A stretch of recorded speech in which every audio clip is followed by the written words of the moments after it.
आज हम एक ऐसी स्टोरी के बारे में पढ़ने वाले हैं जहाँ पर बुक्स की बात ही खत्म हो चुकी है।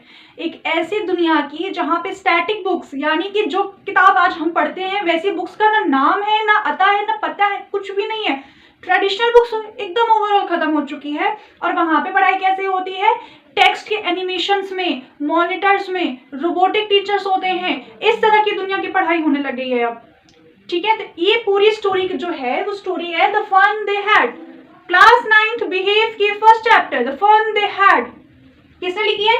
आइजैक एसिमोव ने लिखी है। स्टोरी का टाइटल, स्टोरी का टाइटल क्या है, उसको किस राइटर ने लिखा है आपको याद करना है। एग्जाम में सबसे पहला सवाल यही आता है। अगर ये नहीं आया तो जो रीडिंग कॉम्प्रिहेंशन होता है उसमें तो पूछ ही लिया जाता है कि ये एक पैराग्राफ दे दिया जाएगा और पूछा जाएगा कि इस जो पैराग्राफ है ये किस स्टोरी से लिया गया है। आपको लिखना होगा द फन दे हैड अगर ये इस चैप्टर के पैराग्राफ लिए गए हों तो, और उसको किसने लिखा है? आइजैक एसिमोव ने लिखा है। ठीक है, तो आज हम एक टेक्नोलॉजी के बारे में बात करेंगे जो कि किस साल में हो रही है। वो टेक्नोलॉजी हो रही है 17 में 2157 में हो रही है। आज हम किस ईयर में जी रहे हैं? 2025 में। और स्टोरी कब की है? 2157 की। अब आपके मन में आ रहा होगा क्या आइजैक एसिमोव फ्यूचर वाले हैं क्या? फ्यूचर से आके इन्होंने स्टोरी लिखी है क्या? फ्यूचर में ऐसा होगा? एक इन्होंने इमेजिनेशन किया है, अनुमान लगाया है। इतनी जो टेक्नोलॉजी बढ़ रही है, एआई आ चुके हैं, उसी के बेसिस पे ये स्टोरी लिखी गई है। ठीक है, कि इस टेक्नोलॉजी का स्टडी सेक्टर में, स्कूल्स में, बुक्स में स्टूडेंट्स पे क्या इफेक्ट पड़ेगा। स्टोरी को पहले हम समरी से समझेंगे कि इस पूरे चैप्टर की समरी क्या है। ओवरऑल तो मैंने थोड़ा बहुत बता दिया, लेकिन अब थोड़ा डिटेल वाली समरी समझेंगे। उसके बाद लाइन टू लाइन हम इसका एक्सप्लेनेशन देखेंगे, तो प्लीज बने रहिएगा एंड तक। और ये जो लेक्चर्स का एक्सप्लेनेशन है कई पार्ट्स भी होगा, तो बोर मत होइएगा, एकदम स्ट्रांगली मतलब अच्छे से पढ़िएगा। आपका भाई फर्स्ट चैप्टर है, आप लोग क्लास 9th के बच्चे हो। ठीक है, जरूर पढ़ना। ये कहानी है 17 मई 2157 की, जहाँ पे दो बच्चे हैं। पहली एक लड़की है जिसका नाम है मार्गी, दूसरा एक लड़का है जिसका नाम है टॉमी। एक दिन टॉमी को एक रियल बुक मिलती है। रियल बुक, जैसा कि मैंने आपको बताया उस टाइम टेक्नोलॉजी बहुत बढ़ चुकी है। इस ईयर में आपको एक रियल बुक मिलना बहुत ही एक जैसे होता है ना एक्साइटिंग की बात है। और उन लोगों के लिए स्पीशीज जैसा हो जाता नहीं है कि ये स्पीशीज हमने देखी ही नहीं है आज तक। टॉमी के लिए और मार्गी के लिए वही सिचुएशन थी, वही कंडीशन थी। टॉमी को मिलती है एक रियल बुक। ये देख के मार्गी बहुत ज्यादा एक्साइटेड हो जाती है, लेकिन बाद में उसको ये बुक थोड़ी सी ऑड लगती है। क्यों? क्योंकि इसके जो पेजेस थे वो कैसे हो गए थे? येलो एंड क्रिंकली, येलोइश हो गए थे और क्रिंकली हो गए थे, मतलब टर्न, मुड़े हुए। जैसे पुराने पेपर्स आप देखो, आपके पास कोई पुराने रजिस्टर रखा हो, उसके पेपर येलोइश हो जाते हैं और थोड़े से वो मुड़ भी जाते हैं ना, तो उसको बोलते हैं क्रिंकली, क्रिंकल्स आ जाना। चेहरे पे सिकुड़न आती है तो उसको बोलते हैं रिंकल्स, WRI। उसमें W क्या होता है? साइलेंट होता है। लेकिन जब पेजेस में सिकुड़न आती है तो उसको बोलते हैं क्रिंकल्स, क्रिंकली हो गए हैं। ये मार्गी को ऑड लगता है। और उस बुक में जो वर्ड्स लिखे हुए हैं, जैसे ये बोर्ड है, सपोज करो ये बुक है, ये बुक में ये वर्ड्स जो है फिक्स्ड है। ये वर्ड फिक्स है, ये वर्ड फिक्स है, ये वर्ड फिक्स है। ठीक है, स्टैटिक है, फिक्स, स्टैटिक का मतलब फिक्स्ड है। लेकिन जो वो लोग पढ़ते हैं ना, वो लोग मार्गी और टॉमी जो उस टाइम पे बुक्स पढ़ रहे थे, बुक्स नहीं पढ़ रहे थे, वो लोग टेक्स्ट और एनिमेशंस पढ़ रहे थे, तो उनके में कोई भी चीज स्टैटिक नहीं थी, फिक्स्ड नहीं थी। वो लोग ये सोच रहे हैं कि लोग कैसे ऐसे बुक्स पढ़ के मतलब पढ़ते होंगे, कितना बोरिंग लगता होगा। टॉमी ये सोचता है कि हम जो चीजें कर रहे हैं, हम जो एनिमेशंस वाली चीजें पढ़ रहे हैं, वो बहुत ज्यादा फनी है। क्यों? क्योंकि उसमें चीजें स्टैटिक नहीं है, एनिमेशंस के थ्रू पढ़ रहे हैं। कोई चीज हमें बुक को लेके पढ़नी नहीं पड़ रही है। अगर ये बुक हमने पढ़ी और इसके सारे चैप्टर्स हमने पढ़ लिए तो अब ये वेस्ट हो गया, इसको साइड में रखो, फिर हमें नया सिलेबस पढ़ना है। उनके पास ऐसा नहीं था। वो एक स्क्रीन ऐसे करेंगे, उनके पास मिलियंस ऑफ स्टोरीज आ जाएंगे। वो स्टोरीज को चाहे दोबारा भी पढ़ सकते हैं, उनके पास ऐसा सिस्टम है। क्या आपने कभी इमेजिन किया है कि स्कूल का फ्यूचर कैसा होगा? कभी इमेजिन करो और अपने मेरे कमेंट में बताओ कि फ्यूचर में स्कूल्स किस तरह के होंगे अभी जो सिचुएशन चल रहा है। इस स्टोरी में स्कूल्स बहुत ज्यादा डिफरेंट है। हर स्टूडेंट्स के पास एक रोबोटिक टीचर है। आपके स्कूल टीचर्स की तरह एक फेस टू फेस इंटरेक्शन नहीं होता है उनका एक रोबोटिक टीचर होता है। उनके सिलेबस अलग होते हैं। एक स्टूडेंट को एक ही रोबोटिक टीचर पर्सनल गाइडेंस करता है, और उनका जो पढ़ने का स्पीड होता है वो भी अलग अलग होता है। कोई ह्यूमन टीचर नहीं, कोई क्लासमेट्स नहीं, और कोई भी ट्रेडिशनल क्लासरूम भी नहीं। कोई ट्रेडिशनल क्लासरूम नहीं। घर पे बैठो, रोबोटिक टीचर आएगा पढ़ाने टाइम टू टाइम, और आपको उसी से पढ़ना होगा। अब इस स्कूल्स पे मार्गी जो है लड़की, उसके क्या थॉट्स थे? मार्गी को अपना स्कूल पसंद नहीं था। क्यों? क्योंकि उसका जो मैकेनिकल टीचर था वो बहुत ज़्यादा स्ट्रिक्ट था। ठीक है, बहुत ज़्यादा स्ट्रिक्ट था उसका मैकेनिकल टीचर। ये सब वर्ड्स जो है ना याद करो जब आंसर लिखोगे, तो ये सब फोकस वर्ड्स होते हैं जो आपको मार्क्स गेन करने में काम आएंगे। मार्गी का टीचर था एक मैकेनिकल टीचर जो कि बहुत ज़्यादा स्ट्रिक्ट था, जिसकी वजह से मार्गी को अपना स्कूल पसंद नहीं आता था। और मार्गी के जो परफॉर्मेंस होते थे, जैसे हमारे स्कूल में क्या होता है, रिपोर्ट कार्ड्स बनती हैं। ठीक है, रिपोर्ट कार्ड्स में क्या होता है, हमारा ओवरऑल इन्फॉर्मेशन देखा जाता है, परफॉर्मेंस देखा जाता है कि साल भर हमने कैसा परफॉर्म किया। सेम मार्गी का जो मैकेनिकल टीचर था, रोबोटिक टीचर था, वो क्या करता था, मार्गी के परफॉर्मेंस को रिकॉर्ड करता था। एक ये भी रीज़न है जिसकी वजह से मार्गी अपनी टीचर को ना पसंद करती थी। वो ये सोचती थी कि जो पुराना स्कूल था, जो मतलब बहुत ओल्ड, हम लोग जो अभी पढ़ रहे हैं, आप जो अभी पढ़ रहे हैं, कितना फन होता होगा जब आप स्कूल जाते हो, अपने क्लासमेट से मिलते हो, टीचर सामने सामने इंटरेक्शंस होता है, आप इस तरह से एक ओवरऑल स्टूडियस इन्वायरमेंट में पढ़ते हो। वो ये सब इमेजिन करती है और सोचती है कि पहले के टाइम पर ज़्यादा फन था, पहले के टाइम पर ज़्यादा अच्छे से पढ़ाई होती थी। उसे पुराने वाले सिस्टम जो पढ़ाई का था, जो आज हम लोग पढ़ रहे हैं, वो उसे ज़्यादा अच्छा लग रहा था उस टाइम पे का 2157 में। तो ये है एक ओवरऑल इस स्टोरी का ओवरव्यू मैंने आपको दे दिया है। इस स्टोरी का एक मोरल भी है। क्या है वो? कि टेक्नोलॉजी भले बहुत आगे बढ़ जाए, लेकिन क्या वो ह्यूमंस के इमोशंस को रिप्लेस कर पाएगी? क्या एक रोबोट एक ह्यूमन की तरह पढ़ा पाएगा? अगर सामने वाला बच्चा नहीं पढ़ रहा है तो टीचर उसे देखते ही समझ जाता है कि नहीं, वो नहीं पढ़ रहा है। क्या रोबोट ऐसा कर पाएगा? जो इमोशंस थे, क्या रोबोट और स्टूडेंट के बीच में आ पाएगा, जो एक टीचर और एक स्टूडेंट्स के बीच में था? इसी वजह से मार्गी को लगता था कि जो पहले के स्कूल थे बहुत ही ज़्यादा इंटरेस्टिंग थे, ज़्यादा मज़ेदार हुआ करते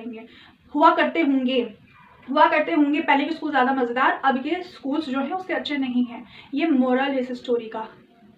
तो इसी बात पे आप अपने व्यूज़ मुझे कमेंट में बताना कि ये जो फ्यूचर के स्कूल्स का जो आइडिया था वो आपको कैसा लगा। अगर ये बुक्स की जगह पे आपको एनिमेशंस वाले मिल जाएंगे पढ़ाने के लिए और एक रोबोट स्ट्रिक्ट टीचर मिल जाएगा पढ़ाने के लिए, तो क्या आपको अच्छा लगेगा पढ़ने में?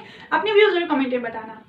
ये पूरा हमने समरी दे दिया। समरी आपको समझ में आया होगा तो प्लीज़ लाइक कर देना वीडियो को, तुरंत लाइक दो, तुरंत जाओ लाइक करो, क्योंकि अब हम शुरू करने वाले हैं इसकी पूरी overall story line by line. तो मेरे पास वो मैं बुक नहीं ली हूँ, मेरे पास ये फ़ोन है, मेरे पास इसमें लाइन टू लाइन लिखा हुआ है, तो मैं इसमें से लाइन्स पढ़ूंगी और फिर आपको वो चीज़ एक्सप्लेन करूंगी।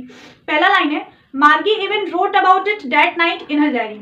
मार्गी एक फ्यूचरिस्टिक वर्ल्ड में रहती है।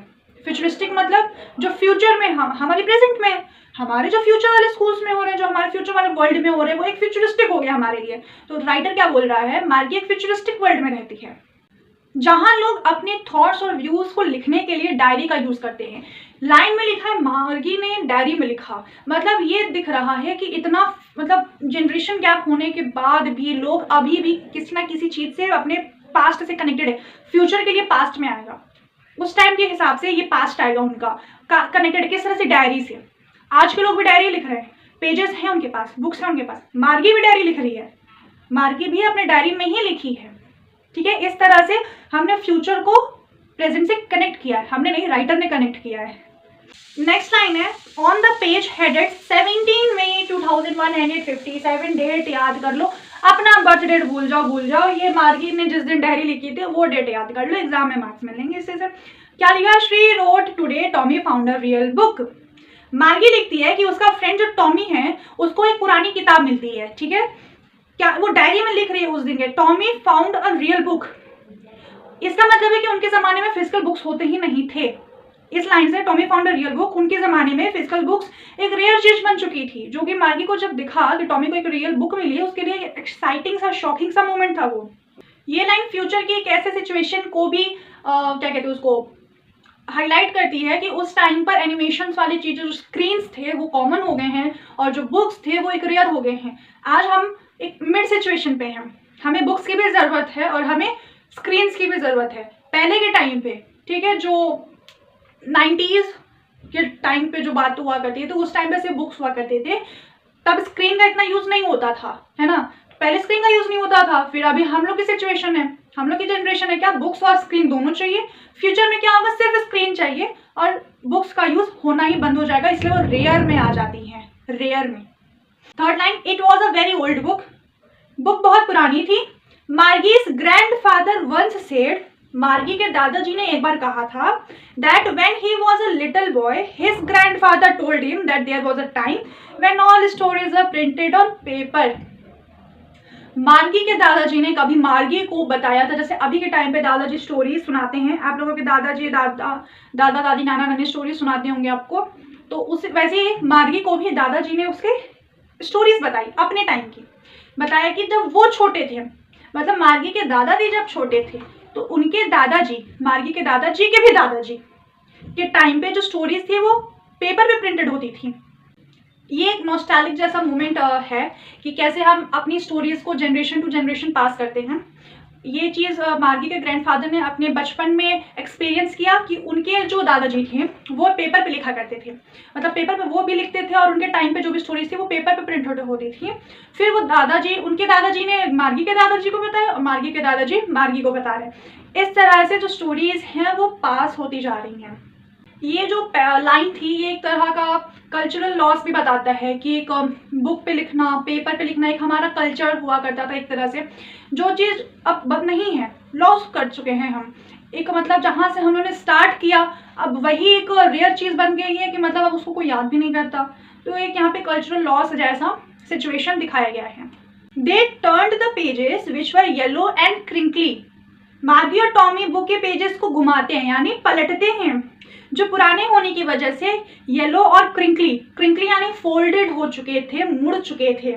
इससे पता चलता है कि प्रिंटेड बुक्स जो हैं उनके फ्यूचर के टाइम में कितना रेयर हो चुकी हैं और कितना आउटडेटेड हो गई हैं। आज हम लोग क्या बोलते हैं, पहले के टाइम पे लोग धोती कुर्ता ज़्यादा पहनते थे, वो एक फैशन था उन लोगों के लिए, बट आज के टाइम पे वो फैशन नहीं रहा। अब हम लोग जीन्स टॉप पैंट शर्ट्स इन सब पे आ गए हैं, ठीक है। तो ये एक आउटडेटेड फैशन हो गया है। सेम उसी तरह से बुक्स जो है वो मार्गी के टाइम पर एक आउटडेटेड फैशन हो चुका है। इस लाइन से हमें ये भी पता चलता है कि ये जो डिजिटल दुनिया है इसने फिजिकल चीज़ों को ही रिप्लेस कर दिया है। टेक्नोलॉजी के थ्रू उसने फिजिकल चीज़ों को ही पूरी तरह से रिप्लेस कर दिया है। अब जो भी हमें देखना है, ऐसे हाथ घुमाया ऐसे मिल गया, ऐसे मतलब ऐसे मूवीज़ में भी अभी दिखाता है, कई किसी मूवीज़ में ऐसे पूरा इमेजनरी ऐसा कोई स्क्रीन है, ऐसे करके ऐसे फिंगर स्क्रॉल करते हैं और पूरा वो कुछ ना कुछ प्रिंट होके आ जाता है। वैसा वाला सिस्टम हो जाएगा मार्गी के टाइम पे, ऐसा इस स्टोरी के थ्रू बोला गया है। And it was awfully funny to read words that stood still instead of moving the way they were supposed to on a screen, you know. मार्गी को अजीब लगता है कि प्रिंटेड बुक के वर्ड्स एक जगह फिक्स्ड है, जैसा कि मैंने बोला एक जगह स्टैटिक है, फिक्स्ड हैं, जबकि वो स्क्रीन की मूविंग टेक्स्ट और एनिमेशंस की आदत सी हो गई है मार्गी को, ठीक है। पहले के लोगों को बुक्स की आदत है, तो अगर अभी हम लोग स्क्रीन से पढ़ते हैं, आप लोग भी जो स्क्रीन से ही देख रहे होगे, तो क्या बोलते हैं, दिन भर फोन में लगे रहता है, बुक खोल के पढ़ ज़्यादा याद होगा। तो पहले के फिर पहले के टाइम पे वो बुक से ज़्यादा पढ़ते थे, है ना। पहले स्क्रीन्स नहीं होती थी, जैसे टेक्नोलॉजी बढ़ी स्क्रीन्स पे लोग डिपेंड हो गए। कोरोना के टाइम पे देखो कितने सब लोग ऑनलाइन ट्यूशन पढ़ाना शुरू कर दिए। सेम उसी तरह से जो फ्यूचर में होगा तब ऑनलाइन लोग इतना डिपेंडेंट हो जाएंगे, तब तो मार्गी ऐसा सोच रही है हमारे बारे में ऐसा सब मान के चलो, मार्गी ऐसा सोच रही है हमारे बारे में कि पहले के लोग मतलब कैसे पढ़ा करते थे। अभी तो एकदम स्क्रीन है, जो मन आया पढ़ लिया। पहले बुक्स ही एकदम स्टैटिक हुआ करते थे, कहाँ से मजा आएगा। और मार्गी को तो उसी चीज़ की आदत हो गई है, एनिमेशन सारी चीज़ों की है। आज के लिए इतना ही। अगर आपको ये स्टोरी समझ में आ रही है तो प्लीज़ लाइक कर देना। बाकी मिलते हैं अगले पार्ट में। राधे राधे।